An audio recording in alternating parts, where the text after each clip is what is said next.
Bismillah. So last lesson we were talking about the conditions for the validity of being a follower of an imam in salah. So what conditions need to be met for you to be able to follow the imam? The last thing we said was that the sufuf, which are the rows, need to be connected either physically or something in place of physically. So what does that mean? For example, if you're praying outside, then the rows need to be connected physically. But if you're for example, inside the same place, the same masjid, okay, then the rows don't need to be connected physically because that building connects you to the imam. Okay, so we talked about there shouldn't be any gap between you and the imam if you are in a different place than the imam.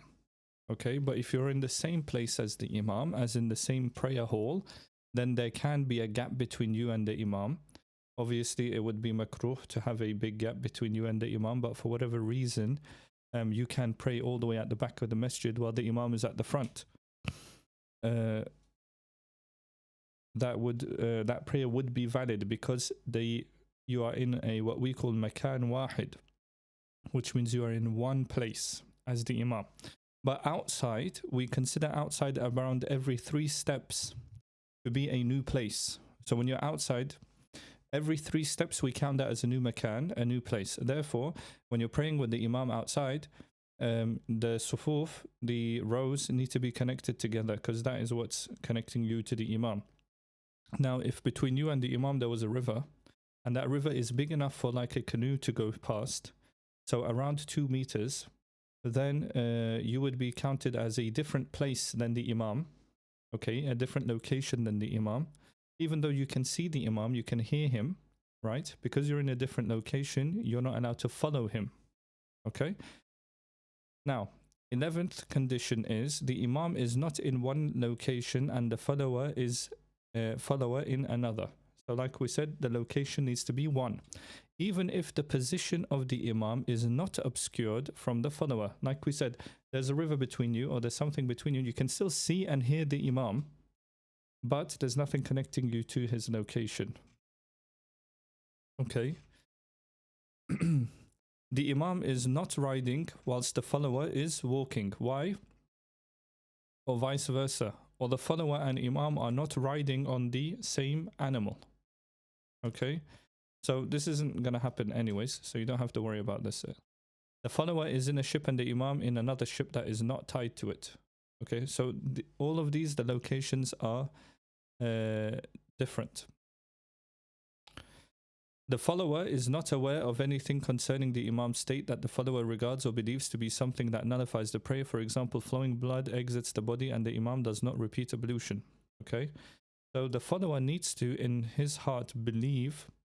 So you need to not be aware of any condition that would invalidate the prayer. For example, if you looked at the imam and you saw that he was bleeding, obviously you can't pray behind him.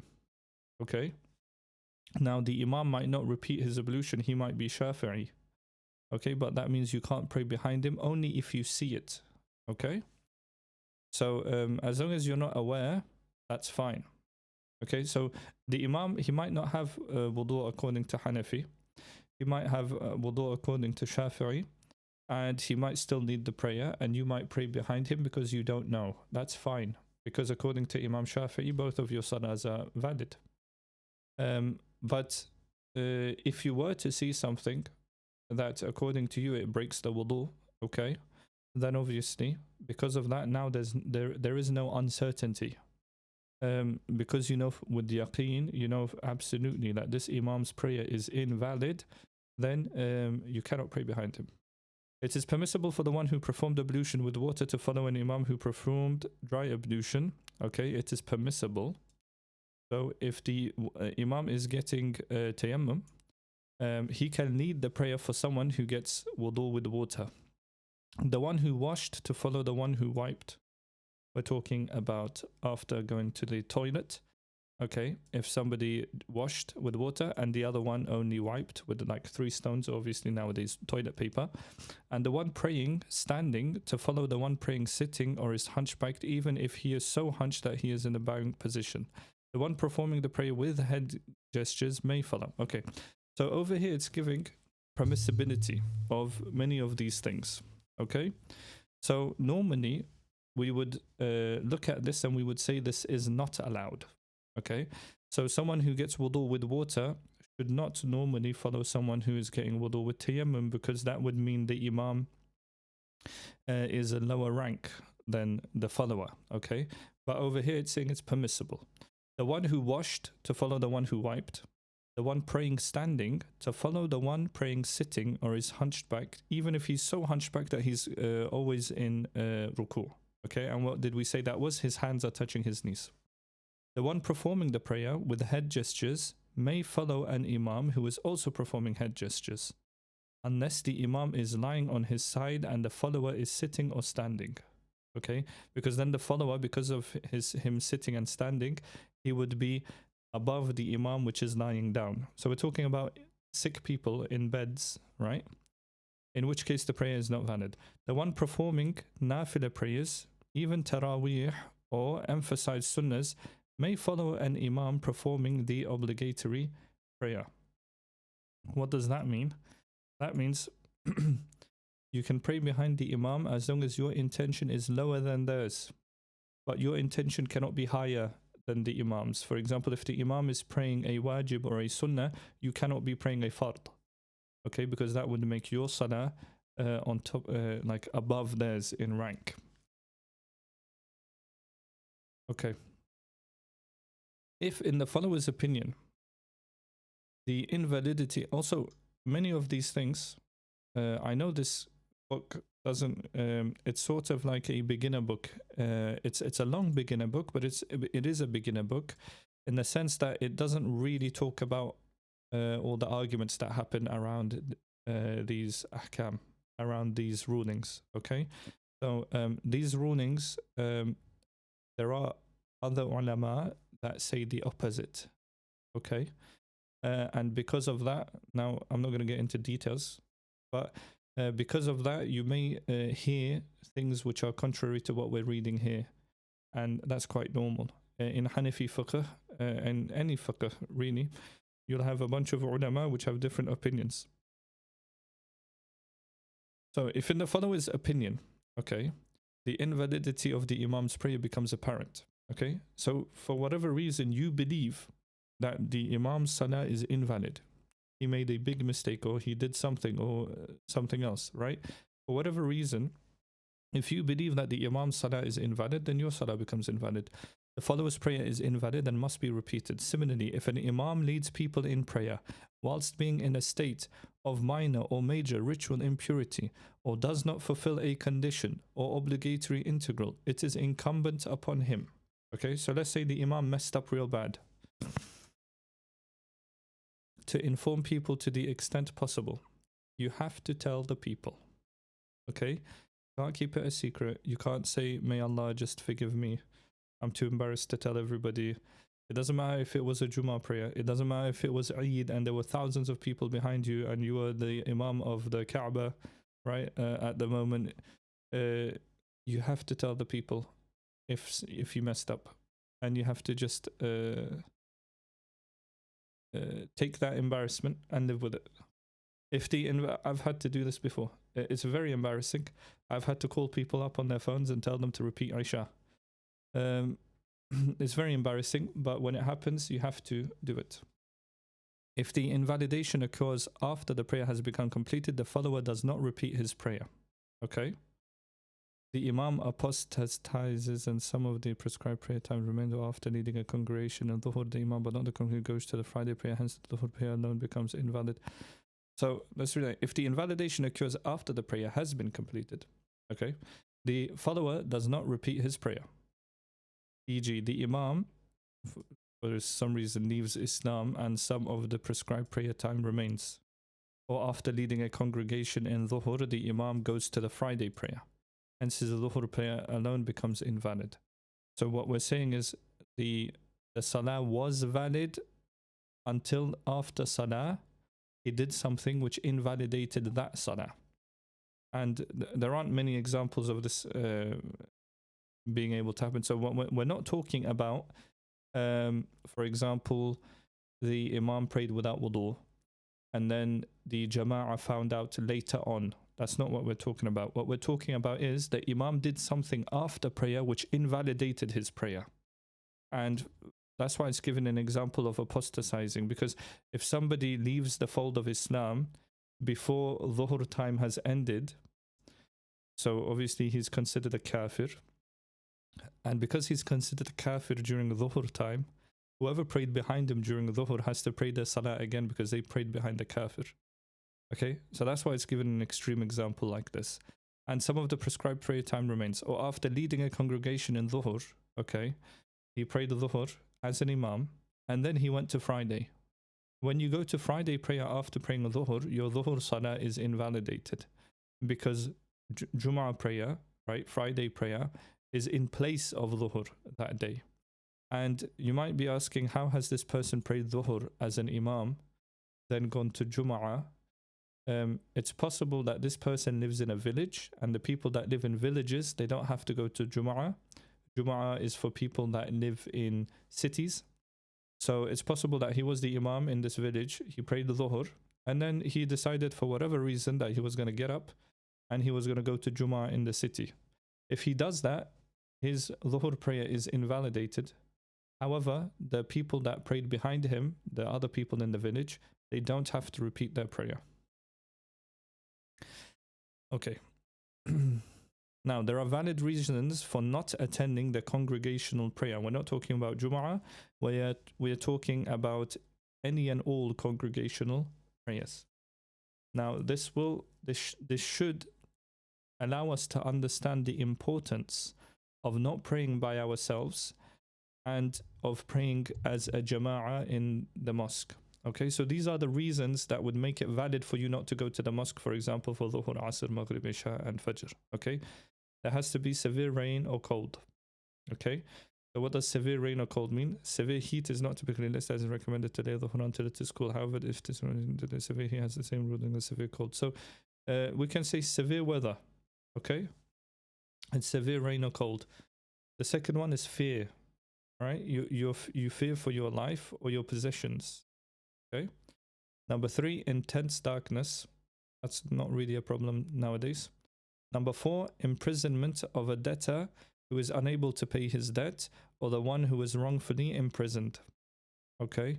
So if you are scared that ICE agents are going to come and deport you from the country, or if you are afraid that people are going to lock you up because of debt, or you are worried about going to jail for no reason, for a wrong reason, then you shouldn't go, you shouldn't leave. Okay?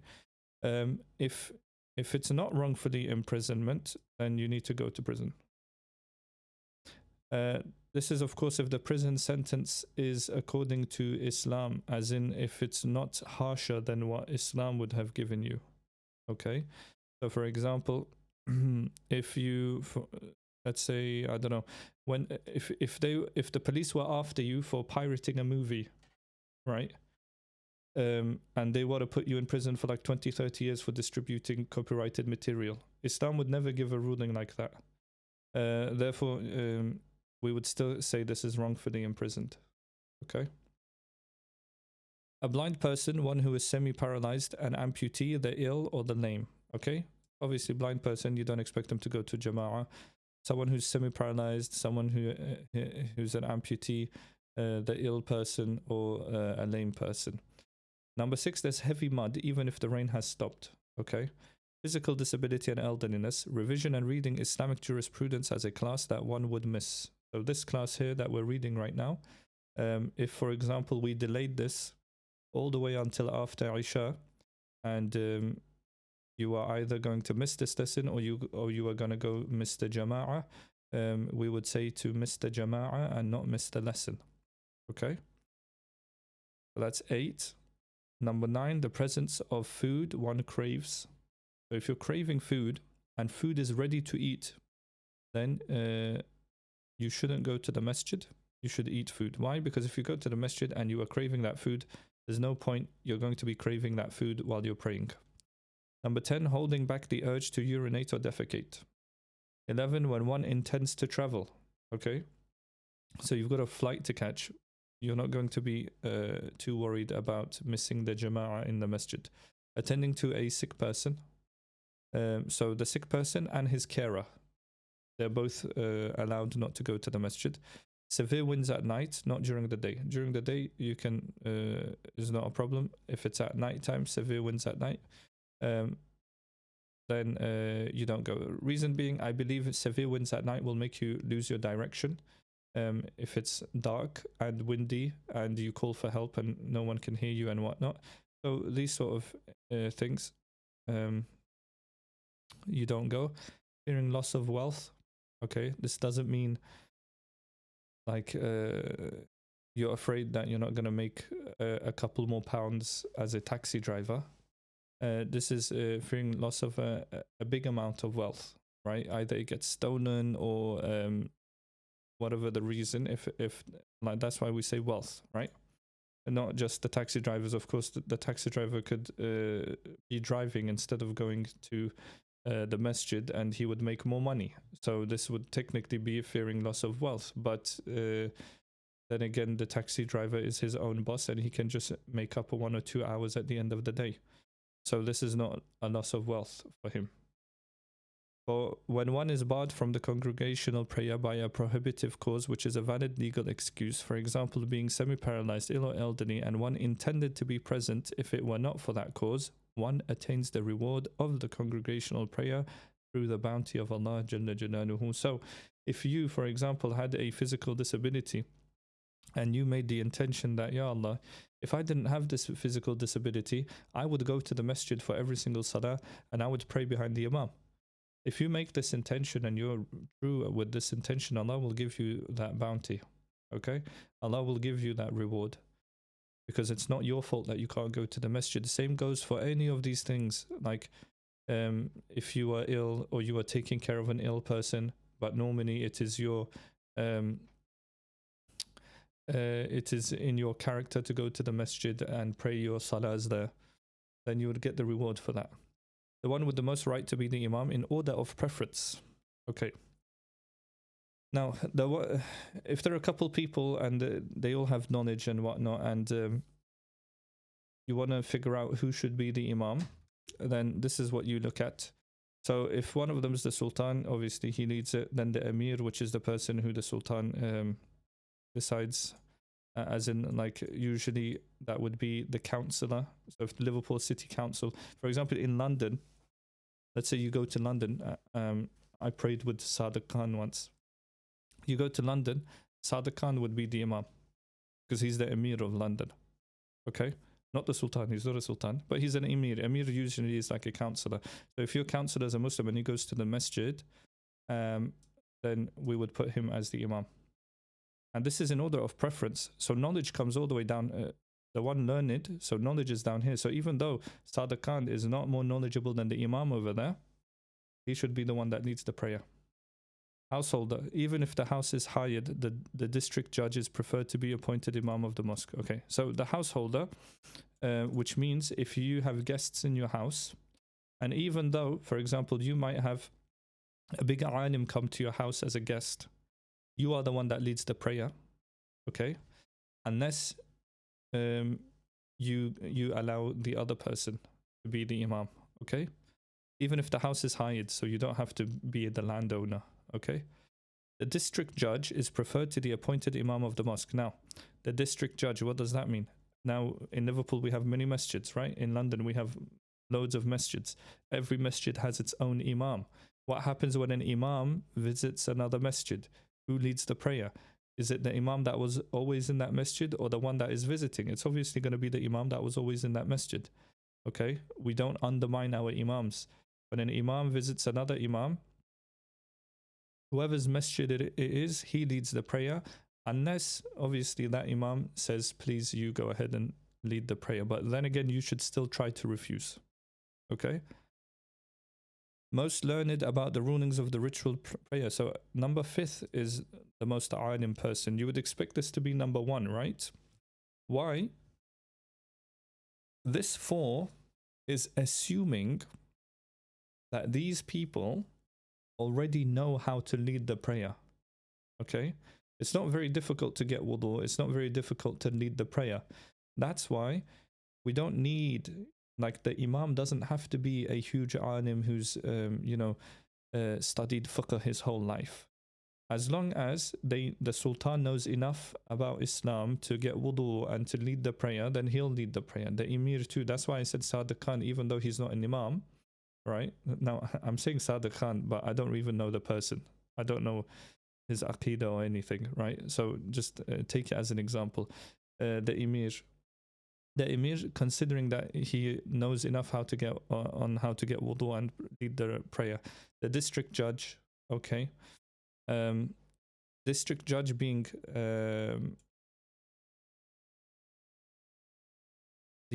usually what would happen in the Caliphate is London would get a judge, or because London is huge right now, London would get a couple judges, maybe one in Haringey, one in Hayes, one in Uxbridge and whatnot.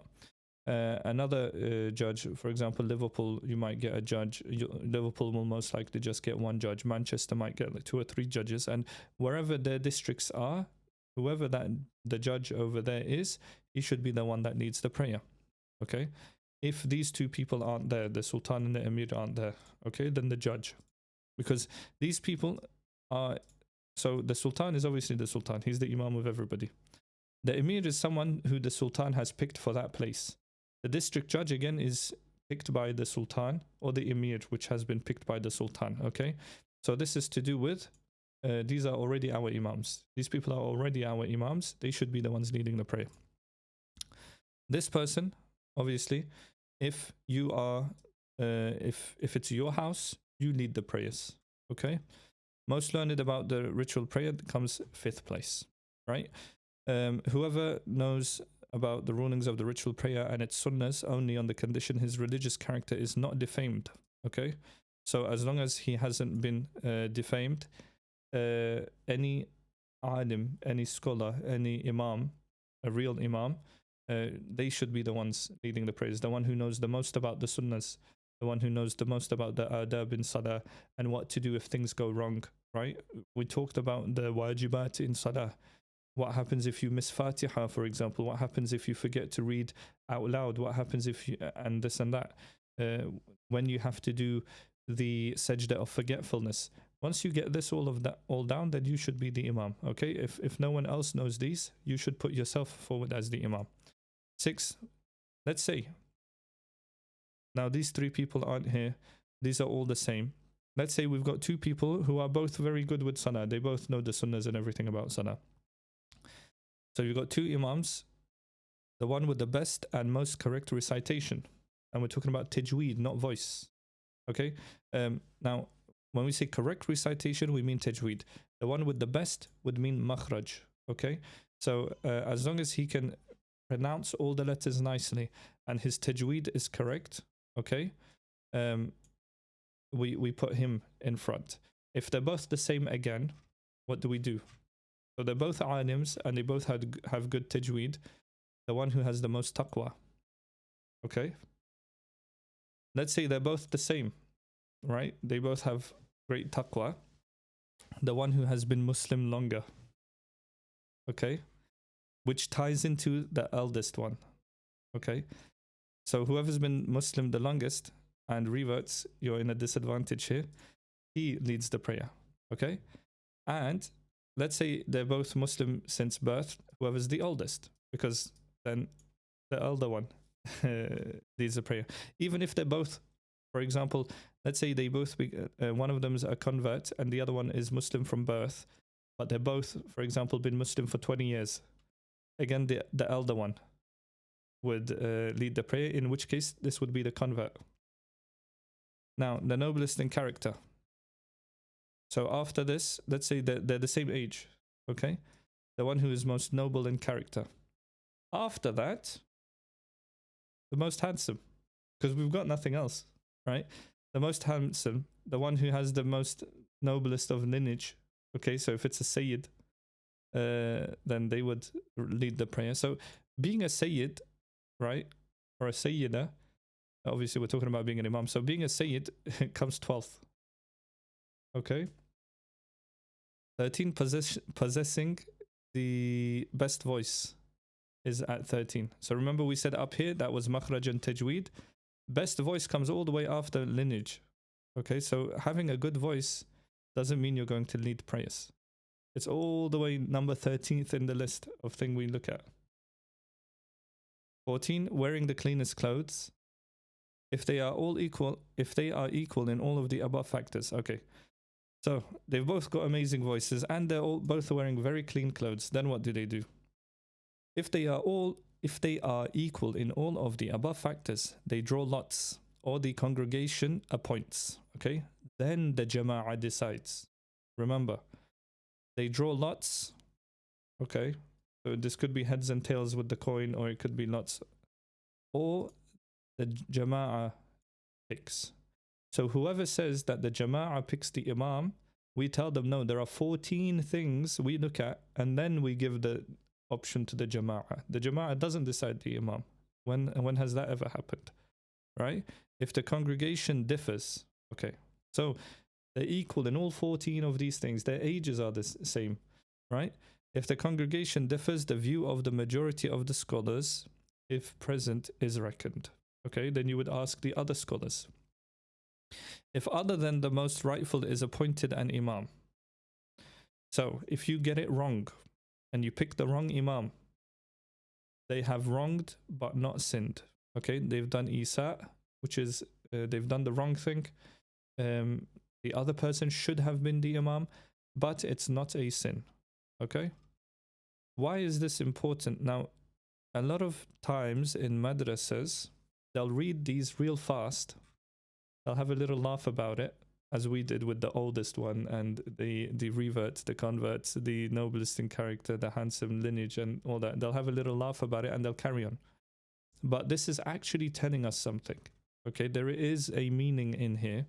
This means if there is ever an argument in a mosque, okay, if the people deciding, for example, when a new mosque opens and there are a couple of people that say, I am willing to be the imam, the people who are deciding who to pick as the imam, they shouldn't go according to, oh, he's Turkish, oh, he's Bangladeshi, oh, he's Pakistani, which is what usually happens, right? But they should go with all of these, right? Who's the most learned, who has the most correct recitation. Obviously, after doing the Aqidah check, because nowadays you have to Aqidah check people, right? Make sure they're not Shia or whatever. Okay, after you do that, then they should look at this and also keep in mind, are they going to be able to benefit this congregation the most? Okay, so that's usually why they would pick Turkish Bangladeshi. But let's say, for example, a Turkish mosque, right? What we call a Turkish mosque is looking for an imam. And a Bangladeshi brother comes and says, I'm willing to be the imam, and I also know Turkish. Then the Turkish mosque cannot ever pick the Turkish imam over him simply because he's Turkish. Okay? So this is also giving us that understanding of who is the imam, the process of picking an imam for a mosque. It is disliked for the following to be an imam. Okay? A Bedouin. Now, why Bedouin? What's wrong with Bedouins? Bedouin is usually a jahil, an ignorant person. A Bedouin is someone who lives in the desert, no education, usually can't read or write, has no education, and lives his life with animals in the desert, okay? And maybe a little family, right? So this is because Bedouins were typically uneducated. That does not mean someone who lives in the desert, okay? There are ulama that may live in deserts. That does not make them makruh to be an imam, right? A religiously uneducated person, okay? A corrupt person, a fasiq. You don't pray behind fasiqs, okay? A corrupt person is someone who persists in the great sins such as adultery, drinking alcohol, and consuming usury. It is prohibitively disliked, tahriman makruh, for the corrupt person and an innovator to be an imam. Nevertheless, it is better to pray behind such a person than praying alone. If you had no other choice, then you would still pray behind them. Okay? A fasiq is someone who sins openly and persists in sinning. That's who we would call fasiq. Okay? Everybody sins. Okay? There might be some sins which we persist with, but we keep these a secret. Right? As long as you keep it a secret, you'll never be labeled a fasiq. Okay? Or blind person, unless they are the most learned amongst the people. Okay? Normally a blind person shouldn't lead the prayer unless they are an alim. Then they lead the prayer. Innovator in religious matters, as long as it does not entail apostasy. Okay? I'm not going to go into the bid'ah conversation right now, but the bid'ah conversation is well known. Okay? We're talking about innovations which are not in Islam and have nothing to do with Islam. So things like hugging trees and hanging things off of trees, or wishing good luck, and things like that. These are all innovations in religious matters, and some of these may even lead to apostasy. Obviously, if it leads to apostasy, you can't be an imam anyways. But if it's just an innovator, so a mubtadi', then it is disliked for them to be the imam. Okay, that doesn't mean your salah is invalid, it's just disliked. Makruh. An ignorant person born out of wedlock. Now, the son of a zani and zaniya. So a child born because of adultery, if usually they're jahil, that's the reason we include that here. Okay, usually they're jahil. Why? Because the father abandons them and the mother doesn't love them. Okay, because of this, that child grows up usually as an ignorant person, unloved, with bad character. Okay, but obviously if that child has been taken care of, let's say those parents got married later on and they decided to take care of the child, then obviously the ruling wouldn't apply. One against whom people have an aversion. Now, if the jama'ah does not like a person, okay, so we're talking about if the jama'ah doesn't like this person.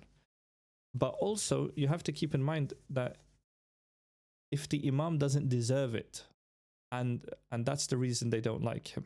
Okay, if the imam deserves to be the imam, then the jama'ah, it doesn't really matter what they think.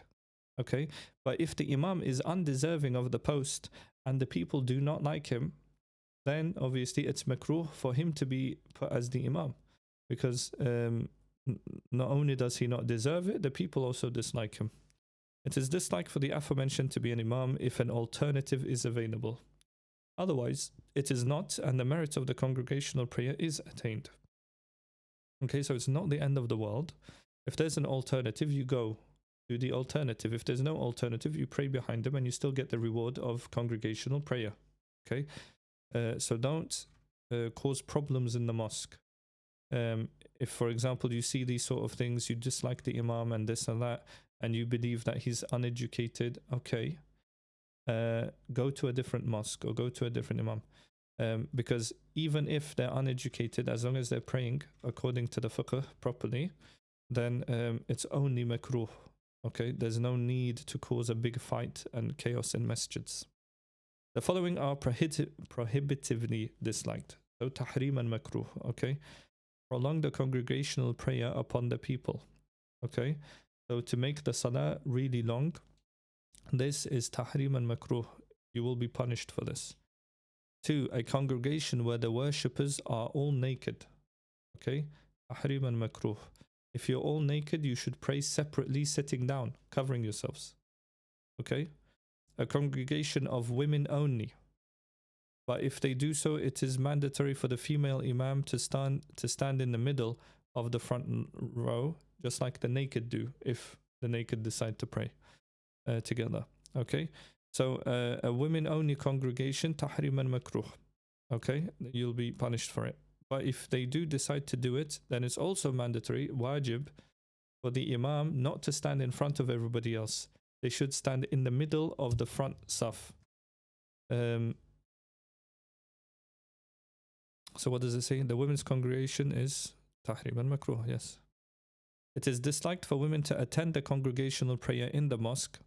So we can read that here. That's going to send us towards the end of the book, towards the hadith. But it's disliked. Why? Because men can see them. If it's set up in such a way that men cannot see them, okay, and there's no way, and for example, in our Turkish mosque, we had the front door for men and the back door for women. And because the building was on a corner, the streets were literally different. So we would never see the women. We wouldn't even know if they came, they left, no idea. We would never see the women. The women would never see the men. So that would be fine. That wouldn't be makruh. What's makruh is, for example, if you go to Turkey and you see those big masjids like the Hagia Sophia, the Blue Mosque, there is only one prayer hall. So what happens is the men go and the women pray in the back, but the entrance is the same.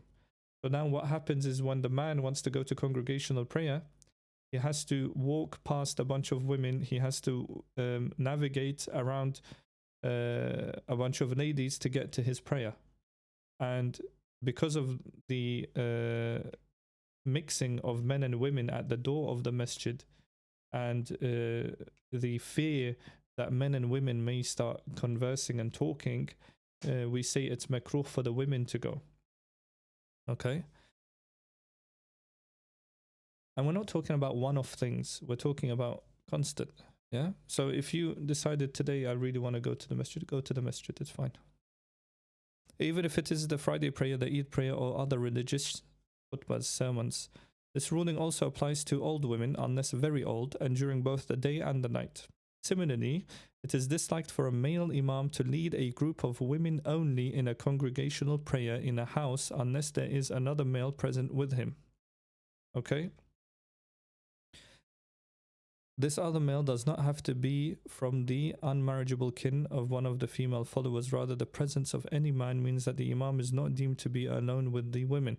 If there is an imam and a woman, the presence of another woman does not negate the imam being alone with this woman, unless the other woman is going to be a mahram.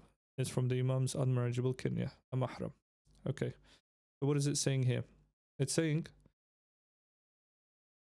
it's disliked for a male imam, obviously, to lead a group of women only in a congregational prayer in a house. Okay, so not in a public place. Not in a masjid. We're talking about in a house, unless there is another male present with him. Why? Because even though there may be more than one woman,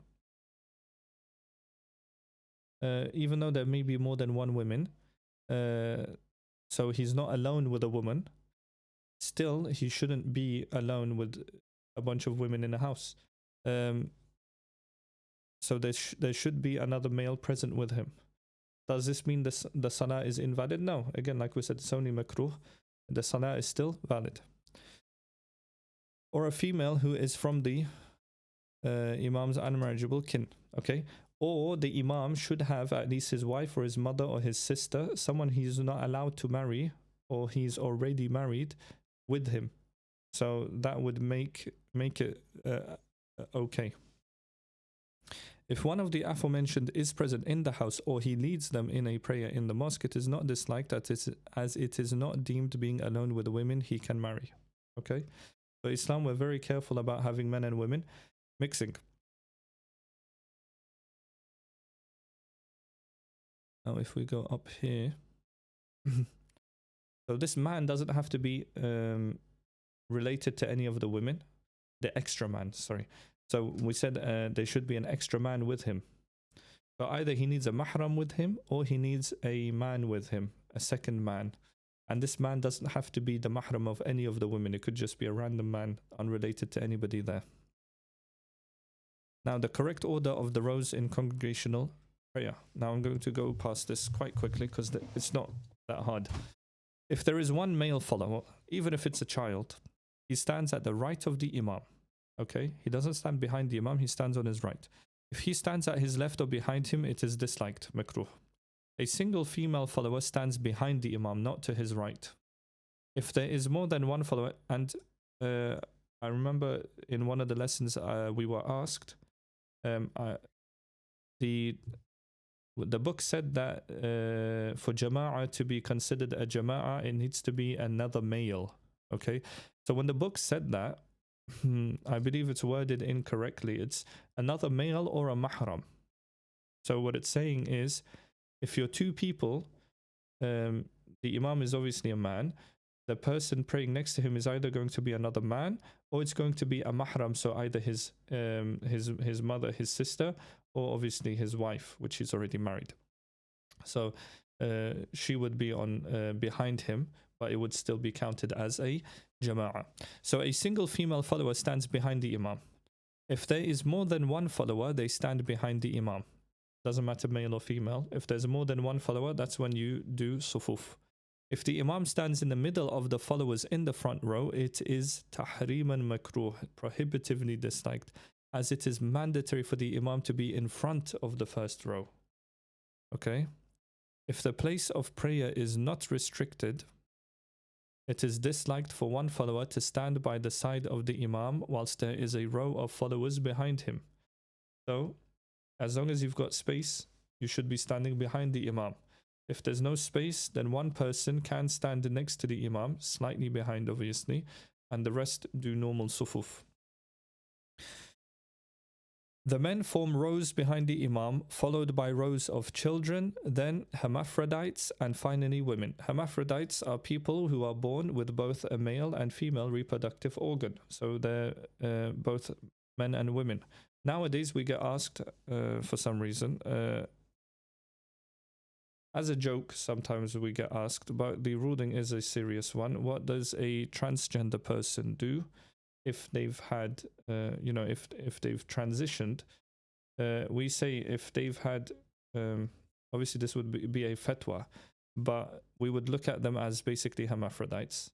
We would say, have they had any operations? If they haven't had any operations, just because he feels like a woman doesn't make him a woman. So we would say you stand with the men. All right. Same goes for the opposite. Just because you feel like a man doesn't make you a man. You would stay with the women.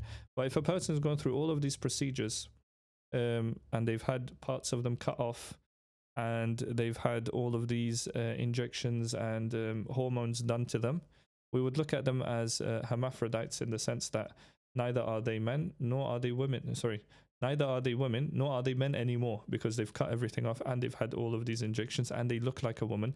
So you can't have this person next to men anymore. That's a danger. And you can't have them with the women because he's not a woman. So you would have to have them in the middle. Obviously, this is a very new thing. So there'll be the other people might say different.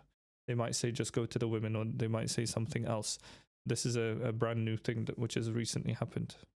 If one joins the congregation late and catches the Imam in ruku, in bowing, to commence the prayer in the last row to ensure one catches the Imam in the bowing position is superior to filling a space in the first rows if one cannot join the last row in time to catch the Imam in the bowing position. So you've got an option. You walk into the masjid, okay, and you see that the Imam is in ruku.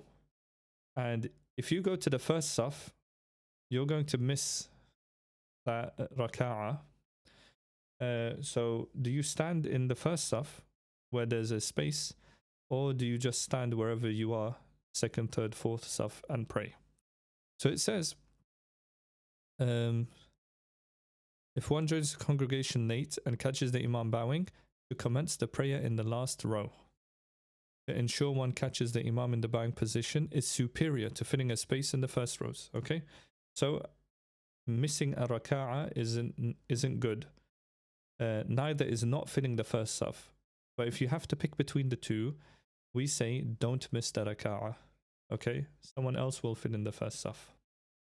If one cannot join the last row in time to catch the Imam in the bowing position, so you've come into the masjid and it's a big masjid, and you have by the time you reach the last row, you would have missed the raka'ah. one does not stand alone in a new row in order to, one does not stand alone in a new row in order to catch the imam. Okay, so you don't make up a new saf. Rather, one walks to the last row if that has a gap in it, even if it means one misses that rakat. Okay, so you do not stand all the way at the back of the masjid. Remember, we said it can happen. Like your salah is valid if you do that, because you're in the same location as the imam. The masjid is what binds you to the imam. So even if the imam was all the way in the front and you were all the way in the back, your salah would be valid. But it's better if you walk all the way to the last saf and miss that rak'ah. It's fine. Otherwise, you'll just have people scattered around all the masjid. Everyone's following the imam. If a latecomer finds a gap in the first but not the second row, he may pass through the second row. Okay. 243. This may entail walking over the shoulders of the worshippers or passing in front of them. Okay. He may pass through the second row as it is a shortcoming of the congregation by perpetrating a prohibitively disliked act. It's tahrim and makruh to leave a space in front. Okay. So what does it say? It is tahrim and makruh to stand in the porches of the mosque when there are empty spaces in the rows in its courtyard. Similarly, it is prohibitively disliked to stand in the later rows when there is a space in the earlier rows. So all of this talk, everybody please stand up, make space, please stand up, go forward, shoulder to shoulder. We don't make these announcements for no reason. There is a reason we make these announcements over and over again. That is because tahrim and makruh for you to leave a gap in the front, as it is a shortcoming. And if somebody sees that you've left a gap in the front, they're allowed to walk in front of you because you've made a mistake of leaving that gap. So he's going to fix your mistake. It is superior to stand in the last row if one fears disturbing anyone. Okay, but should you do it? You don't have to do it. If you fear that you're going to disturb people, you're going to be jumping over them, right? Then you should stand in the last row. If it's not going to be a problem and you can just walk and fill in that spot, then walk and fill in the spot. It is not valid for a man. So somebody did ask a question. Why did they build the blue mosque like the men in the front and women at the back with the same entrance? Well, there's probably a couple reasons. One of the main ones being that women aren't supposed to be going to their masjid anyways. But also architectural wise, you want to have as many people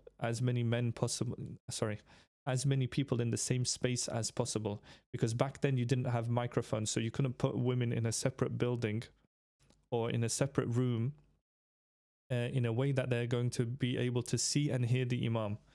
So back then obviously we didn't have microphones, so masjids were made as just one big hall. So that would probably be the answer to that. The following also cannot pray behind one another. Sorry, we skipped.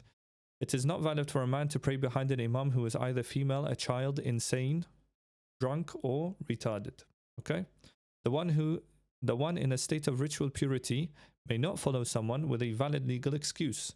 If the excuse existed when ablution was performed or it occurred after performing ablution, it is valid. However, if one performed ablution after the cause of the legal excuse ceased and one prayed thereafter, so what it's saying is, right, a man obviously can't pray behind a child, a woman, an insane person, a drunk person, a retarded person, because these people aren't allowed to be imams. The one who has ritual impurity, you can't pray behind someone who has a legal excuse, what we call the udhr. Because obviously your rank is higher than that person. The following cannot pray behind one another. Someone able to recite the Quran behind someone unable to do so. A person whose nakedness is covered behind the one whose nakedness is exposed. Someone is able to bow and prostrate behind one incapable of either or can bow only. Right? Someone performing a prayer he vowed, nadhr, behind another person performing a prayer he vowed, unless one of them vowed to perform the same prayer vowed by the other. Okay? So one person says, I promise to Allah that I'm going to pray this prayer. And the other person says, I promise to Allah that I'm going to follow him in that prayer, or I'm going to pray the same prayer. Then if they do that, then they can do jama'ah. Someone performing a prayer he vowed behind someone performing a nafila prayer. Okay? So it doesn't work. An obligatory prayer, or one who swore an oath to perform a prayer. Okay? So none of this works. It is valid for the one who swore an oath, okay, a nadhr, to perform a prayer to follow either the one who is fulfilling a vow, fulfilling an oath, or fulfilling a supererogatory prayer. Okay, so swore an oath is not nadhr. My bad, I said nadhr. Swore an oath means you said wallahi. Sorry. The yameen, the 253. This is because the vow is stronger than the oath according to its valid for someone who swore an oath to pray behind someone performing a vowed prayer. An oath is only validly effective if one swears by Allah, for example, wallahi, I will perform. Unlike a vow, an oath is to perform a prayer results in the prayer being supererogatory, not mandatory. So it's the same thing, except one says, wallahi, I'm going to pray. Instead of saying, I promise I'm going to pray, or I vow that to Allah I'm going to pray. Okay, so because saying wallahi is stronger than saying by Allah I will pray or something like that, the yameen is stronger. Again, like this is never really going to happen, is it? Or performing a supererogatory prayer. There we go. Next. Two people performing 2 units of prayer after circumambulating the Kaaba are like 2 people performing a prayer they have vowed. Okay, why? Because that salah, after doing tawaf, the two rak'ahs you pray, that is what? Wajib. Yeah. So it's like they have prayed, they have vowed. So they are unable to pray. A person who said wallahi, who did the yameen, can't pray behind them because their rank is the same rank as the person who has vowed to pray. But this person has done yameen qasam to pray. If they were partaking in the same nafila prayer and they both invalidated their prayers, it is valid for them to make up that prayer as a congregation. This is not applicable if they were both performing separate nafila prayers. Now, if 2 people were praying the same nafila prayer, okay, the same one, so they were praying together, one of them the imam, another one a muqtadi, a follower, and the prayers became invalid. It is valid for them to make up that prayer as a congregation, okay? Because normally they were praying nafila, they invalidated their prayers. What does that become? That makes it wajib. So now that this salah is wajib, they pray together. This is not applicable if they were both performing a separate nafila prayers, okay? So this is because the legal reason for each person's prayer is now different, okay? It is not valid for a latecomer, a masbooq or lahiq, to pray behind another latecomer or lahiq respectively.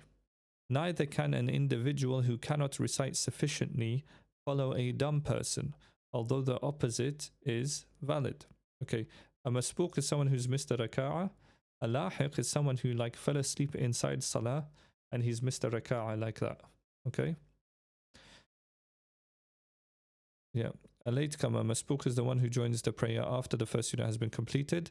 In contrast, a mudrik is someone who joins the congregational prayer in the first unit. And then in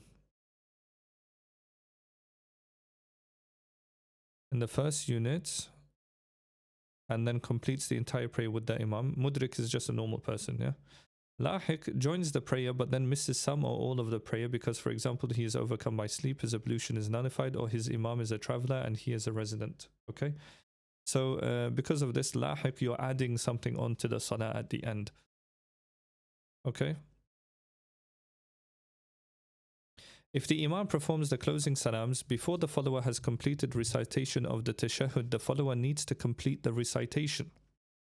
Okay, so the imam said assalamu alaikum wa rahmatullah, but you haven't finished saying at-tahiyyatu.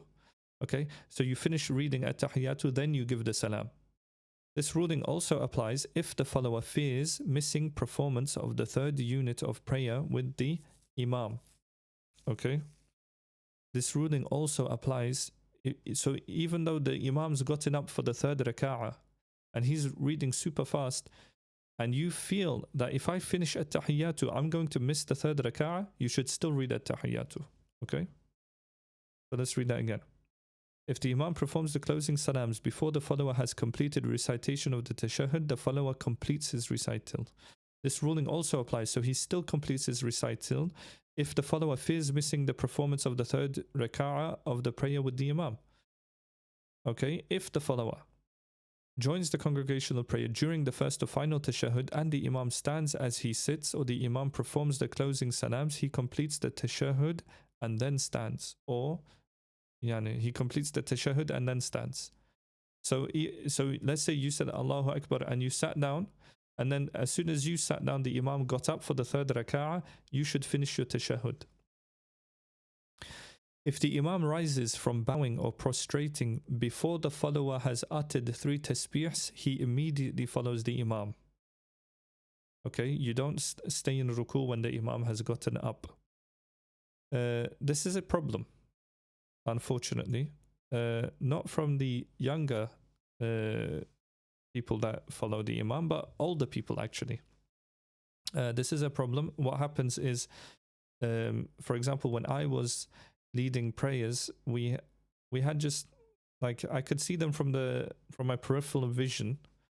When I get up from sajda, they're still in sajda for a while until I go back down. So it was forcing me to pray slower because I don't want their salah to be invalidated. Because if I get up from sajda and I go back into the second sajda before they've gotten up from their sajda, it's going to be a problem for them. They've missed a wajib with the Imam. Or for example, I go into sajda and by the time they get into sajda, I've gotten up from sajda, they would have missed a sajda with the Imam. So what this is saying here is, if this Imam gets up from sajda and you haven't read your 3 tasbihs, it doesn't matter, you should follow the Imam. You shouldn't stay in sajda because the Imam might go into a second sajda, or something, you might start missing it. You're supposed to be following the Imam, not going at your own pace. When you follow the Imam, you go at the Imam's pace. If that's faster, that's faster. If that's slower, that's slower. But you follow the Imam. So we do have a problem like this sometimes. They think they're doing something good by staying in sajda longer, but what they're actually doing is, as you can read from the book, they're not following the Imam, and they're going at their own pace. Similarly, in the witr prayer, okay, the witr wajib at the end of the day after Isha, the 3 raka'ahs, if the Imam moves into the bowing position before the follower has finished reciting the dua of qunut, he immediately follows the Imam. If he has recited something of the qunut, remember we said that doing any dua is wajib. Reading the qunut dua itself is a sunnah. So as long as you've read anything, then you've done the wajib. If he has not recited anything of the qunut, he recites that which ensures he does not miss bowing simultaneously with the Imams. He just reads real quick and then goes to ruku with the Imam because it's a wajib. If the Imam adds a 3rd prostration,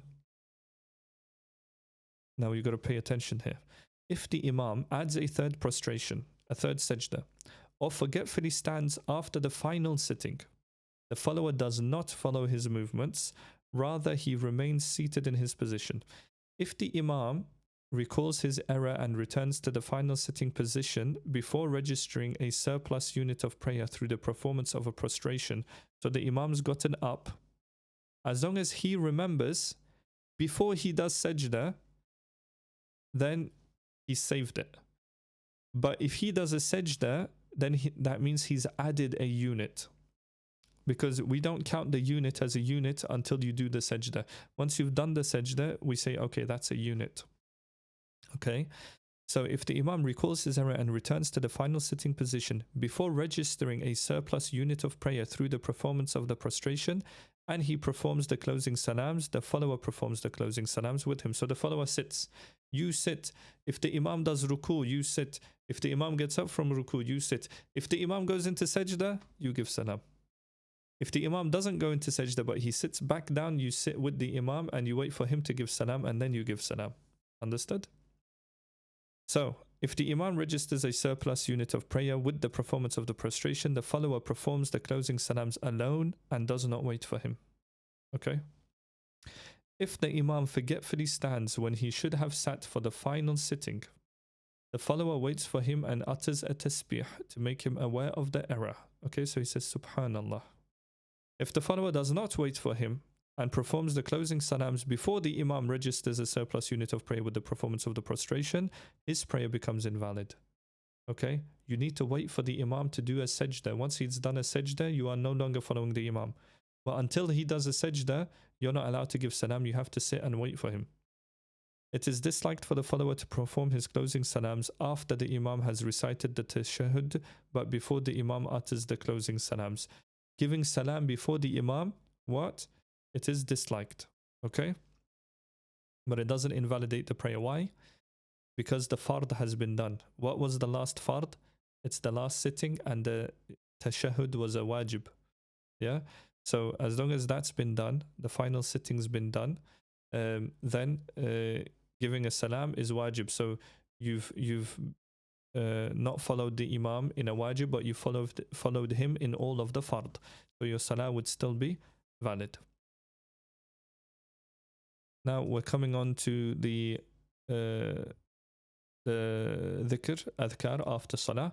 So alhamdulillah, with this we've completed our subject on basically our subject on salah. After this we talk about things which invalidate salah and everything, but doing wise, things we should be doing, this is the last thing, and after this we give salam, and then we start moving on to our adhkar. So what was important here? Now the order of the sufuf, everybody already knows this. If there's only one person with the Imam, he stands on his right, slightly back.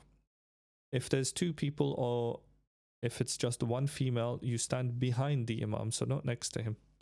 And past two people, it's just normal sufuf. It's men first, then children, hermaphrodites, and then women. Like we said with transgender people, they'll have to get a fatwa for their specific position, whether they've had things done to them or whatnot. They'll have to go and ask the Imam. So we can't give a blanket statement on all transgender people. Then we said who should be the Imam. We listed that it should be the Sultan, then the Emir, then the judge, the district judge, and then it should be the household owner, and then household owner after that comes the alim, the person who knows the rulings better.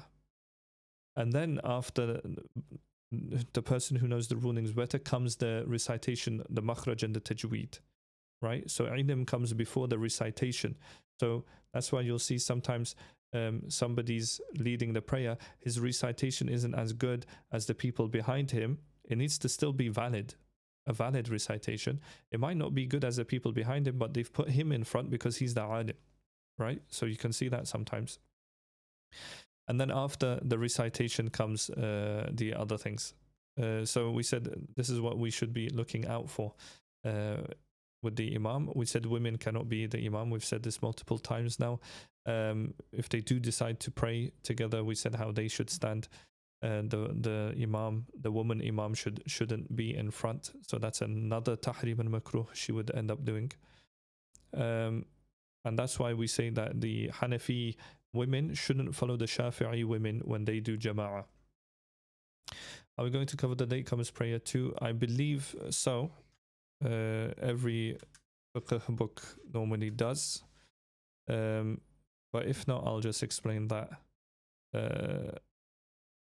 So, the invalidation of the salah.